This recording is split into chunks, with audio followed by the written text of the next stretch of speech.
नमस्कार, दिल्ली न्यूज में आपका बहुत बहुत स्वागत है। चलिए देखते हैं आज की 25 फटाफट काम की और महत्वपूर्ण बड़ी खबरों को। पर इससे पहले वीडियो को लाइक करना बिल्कुल न भूलें। आज है 30 अक्टूबर 2025, दिन गुरुवार। दिल्ली मेट्रो में निकली नई भर्ती, बिना परीक्षा मिलेगी नौकरी। दिल्ली मेट्रो रेल कॉर्पोरेशन ने नई भर्ती का नोटिफिकेशन जारी कर दिया। इस भर्ती में उम्मीदवारों को कोई लिखित परीक्षा नहीं देनी, बल्कि चयन इंटरव्यू और दस्तावेज सत्यापन के आधार पर होगा। आवेदन करने वाले उम्मीदवारों के पास निर्धारित शैक्षणिक योग्यता और अनुभव होना जरूरी है। भर्ती विभिन्न तकनीकी और प्रशासनिक पदों पर की जा रही है। चुने गए उम्मीदवारों को 60,000 से 1 लाख रुपए तक मासिक वेतन मिलेगा। 1 और 2 नवंबर की रात 2 घंटे बंद रहेगी रेलवे की आरक्षण सेवा। रेलवे ने सिस्टम अपग्रेडेशन और सर्वर मेंटेनेंस के चलते 1 और 2 नवंबर की रात आरक्षण सेवा स्थायी रूप से बंद करने की घोषणा की। रात 11:15 बजे से लेकर तड़के 1:45 बजे तक टिकट बुकिंग, कैंसिलेशन और पूछताछ सुविधा उपलब्ध नहीं रहेगी। रेलवे ने यात्रियों से इस दौरान ऑनलाइन या ऑफलाइन टिकट से जुड़ा कोई काम न करने की अपील की। दिल्ली में फिलहाल रोकी गई क्लाउड सीडिंग, आईआईटी कानपुर के वैज्ञानिकों ने बताई वजह। दिल्ली में प्रस्तावित क्लाउड सीडिंग फिलहाल रोक दी गई। आईआईटी कानपुर के वैज्ञानिकों के मुताबिक राजधानी के ऊपर मौजूद बादलों में नमी और घनत्व कृत्रिम बारिश के लिए पर्याप्त नहीं। वैज्ञानिकों ने कहा कि जैसे ही मौसम में बदलाव होगा और बादलों की स्थिति अनुकूल बनेगी, प्रक्रिया दोबारा से शुरू की जाएगी। दिल्ली सरकार ने 1 नवंबर के पहले सप्ताह में क्लाउड सीडिंग का ट्रायल करने की योजना बनाई थी। नमो भारत ने फेस्टिव सीजन में बनाया नया रिकॉर्ड। एक दिन में यात्रियों की संख्या ने तोड़ा पिछला आंकड़ा। फेस्टिव सीजन में नमो भारत ट्रेन सेवा ने रिकॉर्ड तोड़ दिया है। एक ही दिन में हजारों यात्रियों ने इस सेवा को सफर किया। एनसीआर ट्रांसपोर्ट कॉर्पोरेशन के अनुसार दीपावली और छठ पर्व के बीच ट्रेन की लोडिंग क्षमता में जबरदस्त बढ़ोतरी हुई। दिल्ली से मेरठ तक चलने वाली इस रैपिड रेल सेवा ने लोगों को ट्रैफिक से राहत दी और अब ये राजधानी की सबसे भरोसेमंद यात्रा सेवाओं में शुमार हो रही है। 1 नवंबर से दिल्ली में इन गाड़ियों की एंट्री पर रोक। नियम तोड़ने वालों को पकड़ने के लिए बनी 48 टीम्स। दिल्ली में 1 नवंबर से डीजल और पुराने पेट्रोल वाहनों की एंट्री पूरी तरह से बंद रहेगी। ये फैसला बढ़ते प्रदूषण स्तर को ध्यान में रखते हुए लिया गया। सरकार ने एनसीआर की सीमाओं पर 48 विशेष टीम्स तैनात की हैं, जो ऐसे वाहनों की पहचान कर कार्रवाई करेंगी। ये टीम कैमरों और मोबाइल ट्रैकिंग सिस्टम से लैस होगी। नियम तोड़ने वालों पर भारी जुर्माना और वाहन सीज करने की कार्रवाई होगी। हवा की दिशा बदलने से दिल्ली की हवा में सुधार। AQI 279 तक पहुंचा। दिल्ली एनसीआर में हवा की दिशा बदलने से प्रदूषण के स्तर में हल्का सुधार दर्ज किया गया। शुक्रवार को औसत AQI 279 रहा, जो पिछले 3 दिनों की तुलना में बेहतर है। विशेषज्ञों के मुताबिक पश्चिमी हवाएं अब प्रदूषक कणों को बिखेरने में मदद कर रही हैं। हालांकि शनिवार से हवा की रफ्तार घटने और तापमान कम होने के कारण हालात दोबारा बिगड़ सकते हैं। छठ के बाद अब घटने लगा यमुना का जलस्तर। बड़ा सवाल, दिल्ली में कैसे साफ रहेगी नदी।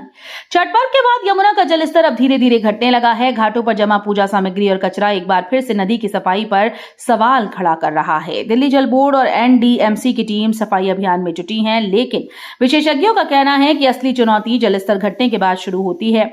सवाल यह है कि छठ के बाद भी क्या यमुना को साफ रखने के प्रयास जारी रह पाएंगी।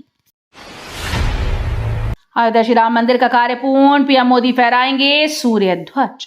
अयोध्या के श्री राम जन्मभूमि मंदिर का निर्माण कार्य अब अंतिम चरण में पहुंच गया। मंदिर के मुख्य शिखर पर स्वर्ण कलश और भव्य ध्वज दंड स्थापित कर दिए गए हैं। अब देश की निगाहें उस ऐतिहासिक पल पर टिकी हैं जब प्रधानमंत्री नरेंद्र मोदी स्वयं सूर्य ध्वज फहराएंगे। रामनगरी अयोध्या इस शुभ अवसर पर दीपोत्सव से रोशनी में नहाई हुई है और भक्तों में उल्लास का माहौल है। केजरीवाल से जुड़े केस की जांच में तेजी का आदेश। कोर्ट ने दिल्ली पुलिस से 3 दिसंबर तक मांगी रिपोर्ट। दिल्ली के मुख्यमंत्री अरविंद केजरीवाल से जुड़े मामले की जांच में अब तेजी आएगी। अदालत ने दिल्ली पुलिस को सख्त निर्देश देते हुए 3 दिसंबर तक जांच की स्थिति रिपोर्ट पेश करने को कहा। कोर्ट ने पूछा कि अब तक मामले में क्या क्या कार्रवाई की गई और आगे की जांच कितनी प्रगति पर है। इस निर्देश के बाद माना जा रहा है कि पुलिस अब इस केस में जांच की रफ्तार तेज कर सकती है। प्रदूषण पर लगाम के लिए एनडीएमसी का कदम, निजी वाहन पार्किंग चार्ज दुगुना। दिल्ली में बढ़ते प्रदूषण और ग्रैप 2 पाबंदियों के तहत एनडीएमसी ने पार्किंग शुल्क दुगना कर दिया है। अब कनॉट प्लेस सहित 128 पार्किंग स्थलों पर 4 पहिया वाहनों से प्रति घंटा 40 रुपए और दिन भर के लिए 200 रुपए वसूले जाएंगे, जबकि 2 पहिया वाहनों के लिए प्रति घंटा 20 और दिन भर का 100 रुपए देना होगा। पहले ये दर आधी थी। एनडीएमसी का कहना है कि इस कदम से निजी वाहनों की संख्या में कमी आएगी और प्रदूषण नियंत्रण में मदद मिलेगी। पाकिस्तान के लिए जासूसी के आरोप में दिल्ली से आदिल गिरफ्तार। दिल्ली पुलिस ने पाकिस्तान की खुफिया एजेंसी के लिए जासूसी करने के आरोप में आदिल नाम के व्यक्ति को गिरफ्तार किया। पुलिस के मुताबिक आदिल सोशल मीडिया प्लेटफॉर्म्स के जरिए पाक एजेंट्स से संपर्क में था और उन्हें संवेदनशील जानकारियां भेज रहा था। जांच में सामने आया कि आरोपी को इसके बदले में पैसे और गिफ्ट्स दिए जा रहे थे। पुलिस अब उससे जुड़े नेटवर्क और अन्य संदिग्धों की तलाश कर रही है। स्लीपर बसेस बन रही मौत की सवारी, लापरवाही और ओवरलोडिंग से बढ़ रहा खतरा। देश में स्लीपर बस हादसों का सिलसिला थम नहीं रहा। लंबे सफर की आरामदायक सवारी अब मौत का सफर बनती जा रही है। जांच में सामने आया है कि कई बसेस मानकों के खिलाफ चल रही हैं। ओवरलोडिंग, खराब डिजाइन और सेफ्टी फीचर की कमी बड़ी वजह है। कई बसेस में आपात निकास तक नहीं होता। एक्सपर्ट्स का कहना है कि बिना फिटनेस सर्टिफिकेट और नियमों के उल्लंघन पर लगाम लगे तभी रुकेंगे ऐसे हादसे। फाउंडेशन डे से पहले सज धज गया लाल किला। दिल्ली समेत 9 राज्यों में होंगे समारोह। दिल्ली का ऐतिहासिक लाल किला रोशनी और रंगों से जगमगा उठा। मौका है फाउंडेशन डे का, जो दिल्ली सहित 9 राज्यों में एक साथ मनाया जाएगा। राजधानी में खास सांस्कृतिक कार्यक्रमों और परेड की तैयारियां पूर्ण हो चुकी हैं। कई राज्यों के पारंपरिक नृत्य, संगीत और लोक कलाओं की झलक यहां देखने को मिलेगी। लाल किले की भव्य रोशनी इस खास मौके पर देश की एकता और विविधता का प्रतीक बनेगी। बिना नंबर प्लेट बाइक पर घूम रहा बदमाश ने पुलिस पर चलाई गोली, मुठभेड़ में गिरफ्तार। दिल्ली में बिना नंबर प्लेट की बाइक पर घूम रहे बदमाश ने पुलिस पर फायरिंग कर दी। दरअसल पुलिस ने उसे रुकने का इशारा किया, लेकिन उसने गोली चला दी। जवाबी कार्रवाई में पुलिस ने भी फायर किया और बदमाश को घायल अवस्था में गिरफ्तार कर लिया गया। उसके पास से अवैध हथियार और बाइक बरामद हुई। पुलिस जब उससे पूछताछ कर उसके आपराधिक नेटवर्क की जांच में जुट गई है। रेल मंत्रालय ने वंदे भारत स्लीपर ट्रेन के रखरखाव डिपो के दूसरे चरण को दी मंजूरी। रेल मंत्रालय ने वंदे भारत स्लीपर ट्रेन के रखरखाव और कार्यशाला डिपो परियोजना के दूसरे चरण को मंजूरी दी। इस विस्तार से जोधपुर में एक ही स्थान पर ट्रेन का रखरखाव संभव होगा, जिससे क्षेत्र में और अधिक ट्रेन का संचालन किया जा सकेगा। रेल मंत्री अश्विनी वैष्णव ने रखरखाव सुविधाओं को बेहतर बनाने और संसाधनों के कुशल उपयोग के लिए 195 करोड़ स्वीकृत किए हैं। ये परियोजना उत्तर पश्चिम क्षेत्र में रेल बुनियादी ढांचे को मजबूत करने की दिशा में एक अहम कदम मानी जा रही है। एमसीडी स्कूल के शिक्षकों को दी जाएगी ट्रेनिंग। दिल्ली नगर निगम के प्राथमिक विद्यालयों में नवाचार शिक्षण पद्धति को अपनाते हुए शिक्षकों को प्रशिक्षित किया जाएगा। इस संबंध में मेंटर शिक्षकों को जिम्मेदारी सौंपी जा रही है कि वो अन्य शिक्षकों को इस पद्धति से प्रशिक्षित करें। इसके जरिए निगम विद्यालयों से उन बच्चों को शिक्षण गतिविधियों से जोड़ा जाएगा जो अब तक स्कूल नहीं गए या उन्होंने बीच में पढ़ाई छोड़ दी। इस संबंध में निगम की शिक्षा समिति की बुधवार को हुई बैठक में कई महत्वपूर्ण फैसले लिए गए। दिल्ली में बढ़ता कार क्लोनिंग रैकेट, चोरी और डिजिटल फ्रॉड से पुलिस के उड़े होश। दिल्ली में कार क्लोनिंग का खतरा तेजी से बढ़ रहा है। अपराधी असली गाड़ियों के नंबर प्लेट और आरसी की नकल बनाकर नकली कारें तैयार कर रहे हैं। ये गाड़ियां चोरी, तस्करी, ऑनलाइन ठगी जैसे अपराधों में इस्तेमाल हो रही हैं। कई असली मालिकों को फर्जी चालान भी मिल रहे हैं। पुलिस ने अब ऐसे गैंग की तलाश तेज कर दी है जो डिजिटल डेटा से असली वाहनों की जानकारी चुराकर क्लोन कारें बना रहे हैं। दिल्ली में 27 करोड़ की ड्रग बरामद, बर्खास्त कस्टम अधिकारी निकला मास्टरमाइंड। दिल्ली पुलिस ने 27 करोड़ रुपए की ड्रग्स बरामद कर एक बड़े रैकेट का खुलासा किया। पुलिस के मुताबिक गिरोह का सरगना पहले कस्टम विभाग में अधिकारी था, जिसे भ्रष्टाचार के आरोपों में बर्खास्त किया गया था। आरोपी अपने पुराने नेटवर्क का इस्तेमाल कर ड्रग्स की तस्करी करता था। पुलिस ने उसके 2 सहयोगियों को भी गिरफ्तार किया और अब अंतर्राष्ट्रीय लिंक की जांच की जा रही है।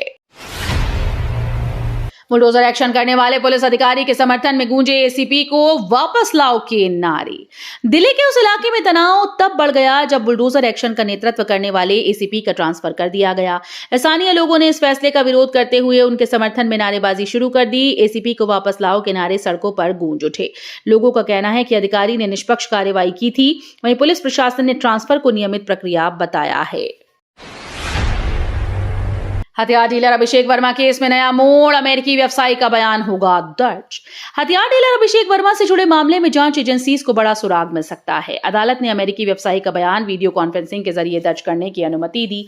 माना जा रहा है कि इस गवाही से केस की दिशा पर बड़ा असर पड़ेगा। ईडी और सीबीआई इस बयान को अहम मान रही है क्योंकि इसमें अंतर्राष्ट्रीय लेन देन और सौदों से जुड़े अहम खुलासे होने की उम्मीद है। अमेरिका से एक गुड न्यूज आने से पहले गोल्ड ने काटा बवाल। दिल्ली में 2600 रुपए तक उछला भाव। भले ही अमेरिका और चीन के बीच आर्थिक संकेतक सुधरने की उम्मीद है, लेकिन उससे पहले सोने ने बाजार में जबरदस्त हलचल मचा दी। दिल्ली सराफा बाजार में सोने के दाम एक ही दिन में करीब 2600 रुपए प्रति 10 ग्राम तक उछल गए। अंतर्राष्ट्रीय बाजार में डॉलर की कमजोरी और निवेशकों की बढ़ती खरीदारी से गोल्ड की कीमतों में तेजी देखी जा रही है। आने वाले दिनों में रेट और बढ़ने की संभावना जताई जा रही है। ट्रंप ने एक साथ की मोदी, शहबाज और आसिफ मुनीर की तारीफ, कहा तीनों मजबूत नेता। अमेरिका के पूर्व राष्ट्रपति डोनाल्ड ट्रंप ने भारत, पाकिस्तान और सेना प्रमुखों को लेकर बड़ा बयान दिया। ट्रंप ने प्रधानमंत्री नरेंद्र मोदी, पाकिस्तान के पीएम शहबाज शरीफ और जनरल आसिफ मुनीर की एक साथ तारीफ की। उन्होंने कहा कि तीनों ही नेता अपने अपने देशों के लिए मजबूत और निर्णायक हैं। ट्रंप के इस बयान को दक्षिण एशिया की राजनीति में एक अहम संकेत के तौर पर देखा जा रहा है।